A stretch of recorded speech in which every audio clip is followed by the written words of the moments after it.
আমার এলাকার একটা হুজুর আছে, ওটার উপর ক্রাশ খাইছে আসলে। তওবা তওবা তওবা, বেগানা এই নারীটি যে হুজুরের উপর ক্রাশ খেয়েছে, আস্তাগফিরুল্লাহ, সেই হুজুরটি আমি।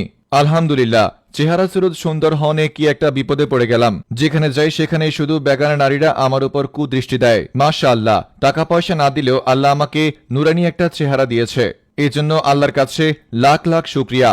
কিন্তু এই নুরানি চেহারা নিয়ে আছি প্রচন্ড বিপদে। যেখানে যাই সেখানে শুধু বেগানা নারীরা আমার উপর কুদৃষ্টি দেয়। তারা কেমন জানি আমার দিকে নাউজুবিল্লাহ দৃষ্টিতে তাকায়।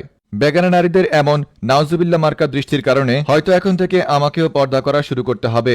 এছাড়াও চেহারা চুরুত সুন্দর হওয়ার কারণে রাত বিরাতে বেগানা মহিলারা আননোন নাম্বার থেকে আমাকে ফোন দিয়ে বলে, আই লাভ ইউ, আমি আপনাকে কাছে পেতে চাই, আমি আপনাকে ভালোবাসতে চাই, এরকম নাউজবিল্লাহ মার্কা কথা বলে আমাকে লজ্জায় ফেলে দেয়। তওবা তওবা তওবা, এসব শুনলে কেমন জানি আমার শরীরের লোম দাঁড়িয়ে যায়। এইসব বেগানা মহিলাদের জন্য একটু শান্তিতেও থাকতে পারছি না। এইসব বেগানা মহিলাদের নিয়ে বিস্তারিত দেখুন রিপোর্টার ইবলিস হোসেন শয়তানের রিপোর্টে।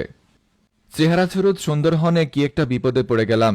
যেখানে যাই সেখানেই শুধু বেগানা নারীরা আমার উপর কুদৃষ্টি দেয়। হুজুর হয়েছি তো কি হয়েছি, তবুও আমার উপর কুদৃষ্টি দেয়। এই কুদৃষ্টির কারণে আমার উপর নজর লেগে যায়। নজর হওয়ার কারণে দিন দিন আমার সৌন্দর্য কমে যাচ্ছে। নুরানি চেহারাটা কেমন জানি ফ্যাকাশে হয়ে যাচ্ছে। আমি কেমন জানি কৃষ্ণ বর্ণের হয়ে যাচ্ছি। তবুও আল্লাহর কাছে হাজার হাজার শুকরিয়া। আল্লাহ আমাকে টাকা পয়সা দেয়নি তো কি হয়েছে, আমার কোনো দুঃখ নেই, কিন্তু আল্লাহ আমাকে নুরানি একটা চেহারা দিয়েছে। ভেবেছিলাম এই চেহারাটা আমার স্ত্রীর জন্য রেখে দিব, কিন্তু কই আর পারলাম। বেগানা নারীদের জ্বালায় আর তো পারলাম না নিজের চেহারাটাকে লুকিয়ে রাখতে। এইসব বেগানা নারীরা যেখানে যায় সেখানেই শুধু আমার কাছ থেকে নাম্বার চায়, আমার সাথে কথা বলতে চায়। আমি নাম্বারও দিই না, কথা বলতে চাই না, তবুও কোত্থেকে জানি তারা আমার নাম্বার জোগাড় করে ফেলে। রাত বিরাতে আমাকে ফোন দিয়ে বলে, হাই হুজুর, আসসালামু আলাইকুম, আমি আপনার সাথে জান্নাতে যেতে চাই, আমি আপনাকে ভালোবাসতে চাই, আই লাভ ইউ। এইসব আস্তাগফিরুল্লাহ মার্কা কথা বললে আমার শরীরের লোম দাঁড়িয়ে যায়। আমি তওবা তওবা বলে ফোন রেখে দেই।